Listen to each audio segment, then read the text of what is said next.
Bismillahirrahmanirrahim and Assalamu alaikum my dear students. So today I am going to teach you the third topic of chapter number 7 and that is diversity among protista. So basically आज हम further जो है वो detail discuss करेंगे इस chapter की, जिसमें हम देखेंगे कि डाइवर्सिटी अमंग प्रोटिस्ट कि जो प्रोटिस्ट हैं उनकी आपस में क्या डाइवर्सिटी है, क्या वेराइटीज़ हैं, उन तमाम वेराइटीज़ जो कि किंगडम प्रोटिस्टा में प्लेस हैं उनकी तमाम की तमाम करेक्टरिस्टिक्स को आज हम डिटेल से डिस्कस करते हैं। मूव ऑन करते हैं फर्दर, वहाँ से जो है वो आज का टॉपिक स्टार्ट करते हैं। कहते हैं कि एवोल्यूशनरी हिस्ट्री की बात करें तो आपको जैसे मैंने डिटेल बता दी कि किंगडम प्रोटिस्टा ऐसा किंगडम है जिनमें वो ऑर्गेनिज्म आ जाते हैं जो कि बाकी ऑर्गेनिज्म उनको कबूल नहीं करते या वहाँ वो फिट नहीं बैठते। सो ऐसे ऑर्गेनिज्म को हम सेपरेट किंगडम में प्लेस करते ही हैं। और फिर जाहिर है उनके कुछ करेक्टर्स, जनरल करेक्टर्स आप कह सकते हैं, कुछ हो सकते हैं क्योंकि स्पेसिफिक आप कह सकें कि तमाम के तमाम किंगडम प्रोटिस्टा के मेंबर्स में करेक्टर्स जो हैं वो सेम होते हैं, ऐसा मुश्किल है। क्यों? क्योंकि मैंने आपको बता दिया उनमें वैरायटी बहुत है। इस किंगडम में बहुत ज़्यादा ऑर्गेनिजम्स की वैरायटी है, जिसकी वजह से हम इनको करेक्टर्स, जनरल करेक्टर्स नहीं आ सकते, डिफिकल्ट टू क्लासीफाई। यही वजह है कि वैरायटी बहुत है, हम उनको क्लासीफाई करते हुए हमें मुश्किल होती है।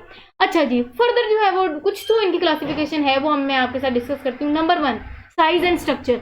मतलब साइज और स्ट्रक्चर जो है वो वेरी करता है किंगडम प्रोटिस्टा के मेंबर के। मोड ऑफ लोकोमोशन, इनकी जो मीन्स ऑफ लोकोमोशन है, मुख्तलिफ लोकोमोशन के जरिए हैं जिससे ये एक दूसरे से मुख्तलिफ होते हैं। कुछ जो है वो सीलिया से मूव करते हैं, कुछ फ्लैजिला की मदद से मूव करते हैं, कुछ तो मूव ही नहीं करते, हरकत ही नहीं करते। और कुछ प्रोटिस्ट ऐसे होते हैं जो कि स्पेसिफिक अपनी बॉडी को यूज करके मूव करते हैं या लोकोमोशन कर रहे होते हैं। क्लियर? तो मैंने आपको बता दिया कि डिफरेंट चीज़ें जो हैं वो प्रोटिस्ट वाले किंगडम के अंदर रहने वाले जो ऑर्गेनिज्म हैं उनको आपस में भी वैरायटी जो है वो आ सकती है। ये कह सकते हैं कैरेक्टर्स हैं जो कि एक दूसरे को उनसे मुख्तलिफ बनाते हैं। Next, ways of obtaining nutrition. कि जो न्यूट्रिएंट्स है, न्यूट्रिएंट्स हैं, मुख्तलिफ न्यूट्रिएंट्स को जो ऑब्टेन करने के जरिए वो भी हर ऑर्गेनिज्म का डिफरेंट है जो कि इस किंगडम में प्लेस है। तो ये कुछ कैरेक्टर्स हो गए। उसके बाद इंटरेक्शन विद अदर ऑर्गेनिज्म के, डिफरेंट ऑर्गेनिज्म की इंटरेक्शन डिफरेंट ऑर्गेनिज्म से डिफरेंट तरीके की है। उन तमाम कैरेक्टर्स की वजह से ये जो है वो आप कह सकते हैं इनमें हम क्लासीफाई कर सकते हैं। हैबिटेट, डिफरेंट ऑर्गेनिज्म का डिफरेंट हैबिटेट है, उसके अकॉर्डिंगली हम इनको क्लासीफाई कर सकते हैं। नंबर 1, मोड ऑफ जो है वो रिप्रोडक्शन इनकी डिफरेंट है, जिसकी वजह से हम इनको क्लासीफाई करते हैं। तो बेसिकली अगर आपको समझ ना आई हो कि है क्या, ये कुछ भी नहीं है, ये टॉपिक अजीब सा है, इसमें सिर्फ एक इंपॉर्टेंट पॉइंट है जो हम नेक्स्ट डिस्कस करेंगे। फिलहाल आप यही देखें, वो ये कि अगर हमने बात की यहाँ की जी इसकी एवोल्यूशनरी हिस्ट्री बहुत अजीब है। वो ये कि किंगडम प्रोटिस्टा जब इवॉल्व हुआ तो हमने कहा कि इस किंगडम में वो ऑर्गेनिज्म आ जाते हैं जो बाकी 4 किंगडम में फिट नहीं बैठते। यही वजह है कि इनमें बहुत ज़्यादा वेराइटी ऑफ ऑर्गेनिज्म है, जिसकी वजह से इनके कोई जनरल कैरेक्टरिस्टिक्स नहीं है, इनको क्लासीफाई करना मुश्किल है।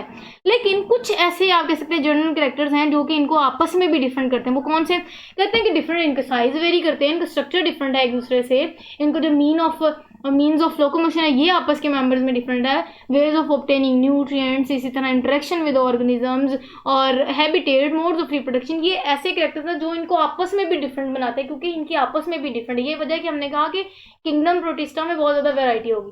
Clear? In which characteristic of protist diversity present, कि किस कैरेक्टर्स में डाइवर्सिटी मौजूद है, मतलब बहुत ज़्यादा वेराइटी मौजूद है, वो हमने डाइवर्सिटी वाले कैरेक्टर्स जो हैं वो डिस्कस कर लिए। कि आप देख सकते हैं एमसीक्यूज में ये पॉइंट्स पूछ सकते हैं, आपको प्रॉपर नोट्स भी मिल गया, आप आराम से इसका आंसर भी लिख सकते हैं। मूव ऑन करते हैं नेक्स्ट, और वहाँ से हम नेक्स्ट पॉइंट डिस्कस करते हैं। बेसिकली बहुत छोटा सा टॉपिक था, डिस्कस करना इसलिए ज़रूरी था कि मैं चाहती हूँ कि कोई टॉपिक मिस ना हो, कोई एमसीक्यूज आपका मिस ना हो। तो इसमें से कुछ एमसीक्यूज अगर शॉर्ट क्वेश्चन आते हैं तो वो कवर हो जाए।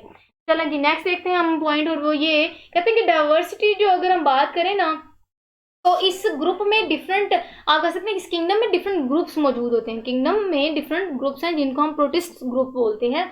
अब ऐसा है कि जो किंगडम प्रोटिस्टा है ना, इसमें डिफरेंट ग्रुप्स आ जाते हैं। अब पहला ग्रुप जो हम इसमें देखेंगे वो है पॉलीफाइलेटिक ग्रुप। क्या लफ्ज है? Polyphyletic group. अब दो लफ्ज आप समझें, दो टर्म्स होती हैं, एक होती है मोनोफाइलेटिक ग्रुप, एक होती है पॉलीफाइलेटिक ग्रुप। मोनोफाइलेटिक ग्रुप की बात करें तो मोनोफाइलेटिक ग्रुप ऐसा होता है जिनकी एंसेस्ट्रल हिस्ट्री की बात करें तो वो सिंगल इंसेस्टर से आप कह सकते हैं इवॉल्व हुए होते हैं। जैसा कि आपको पता है ग्रीन एल्गी हो गया और प्लांट्स हो गया, मतलब ये ऐसे ऑर्गेनिज्म है जिनका इंसेस्टर, जो पुराने अबाव इजदाद है ना इंसेस्टर, वो सिंगल ही होगा। उन ऑर्गेनिज्म को हम मोनोफाइलेटिक ग्रुप में प्लेस करते हैं, जैसा कि ग्रीन एल्गी और प्लांट की एग्जांपल होगी। अब पॉलीफाइलेटिक ग्रुप की बात करें तो ये ऐसा ग्रुप है जिसमें जो ऑर्गेनिज्म आते हैं उनकी एंसेस्ट्रल हिस्ट्री की बात करें तो वो सिंगल कॉमन इंसेस्टर नहीं होता। Do not show single common ancestor. मतलब पोली का मतलब आपको पता है मैनी। फाइलेटिक का मतलब होता है, आपको पता है फाइलेटिक लाइनेज क्या होती है। फाइलेटिक लाइनेज का मतलब होता है कि एक पूरी की पूरी जर्नी, एक पूरी की पूरी एवोल्यूशनरी हिस्ट्री, क्लियर है, वो तमाम की तमाम एवोल्यूशनरी हिस्ट्री एक्चुअली आ जाती है फाइलेटिक लाइनेज में। सो बेसिकली पोली मीन मैनी और फाइलेटिक मीन जिनके बहुत ज़्यादा इंसेस्टर्स हों। उन ऑर्गेनिज्म को हम जिस ग्रुप में प्लेस करते हैं उनको पोलीफाइलेटिक ग्रुप, मतलब हैविंग डिफरेंट, आप कह सकते हैं having different number of ancestors, clear है। अच्छा जी, हमने कह दिया कि किंगडम जो प्रोटिस्टा है उसमें डिफरेंट ग्रुप्स हैं। पहला ग्रुप हमने डिस्कस कर लिया, पोलीफाइलेटिक ग्रुप है, उसकी हमने डिटेल भी देख ली कि उनकी डिटेल क्या है। और उसके साथ साथ लास्ट पॉइंट डिस्कस करते हैं आज का, वो है मार्गुलस एंड शिक्वार्ट्स। तो ऐसा साइंटिस्ट था जिसने 27 जो है वो फाइला बनाए। एक तो हमने ग्रुप डिस्कस किया, उसके अलावा इन दो साइंटिस्ट ने 27 फाइला हमें दिए, जिसके बाद हमें किंगडम प्रोटिस्ट्स के अंदर मौजूद ऑर्गेनिज्म को मजीद जो है वो स्पेसिफाई कर दिया हमने, और मजीद इनकी डिटेल जो है वो हम डिफरेंट ग्रुप्स में समझ सकें, आसानी से समझ सकें। इसलिए जो मिलते जुलते ऑर्गेनिज्म थे वो हमने किंगडम प्रोटिस्ट के एक फाइला में ढक दिए, जो मिलते जुलते थे हमने उनको दूसरे। तो बेसिकली 27 जो है वो फाइलम मौजूद हैं किंगडम प्रोटिस्ट में, क्लियर। तो ये कुछ एमसीक्यूज थे, वो मैंने आपको बता दिया। ऑब्जेक्टिव में ये 27 फाइला वाला ऑब्जेक्टिव आ जाता है। पॉलीफाइलेटिक ग्रुप जो है वो आ जाता है कि ये पॉलीफाइलेटिक ग्रुप क्या होता है, मतलब ऐसा ग्रुप या ऐसे प्रोटिस्ट जिनकी जो है वो evolutionary history single common ancestor से ना हो, बहुत ज़्यादा कॉमन इंसेस्टर से हो, उनको हम पॉलीफाइलेटिक ग्रुप बोलते हैं। तो दो साइंटिस्ट थे जिन्होंने किंगडम प्रोटिस्ट के अंदर डिफरेंट फाइला बना दिए ताकि हम मजीद स्पेसिफाई कर सकें इस किंगडम को और समझना आसान हो सके, क्योंकि बहुत ज़्यादा ग्रुप ऑफ ऑर्गेनिज्म थे, बहुत ज़्यादा वैरायटी थी, जिसकी वजह से पढ़ना मुश्किल होता था। तो हमने 27 फाइला बनाए, और इन 27 फाइला में मिलते जुलते ग्रुप्स बना के, मिलते जुलते ऑर्गेनिज्म को उसी एक ग्रुप में डाल के, इस तरह हमने किंगडम प्रोटिस्ट के 27 फाइला बनाए।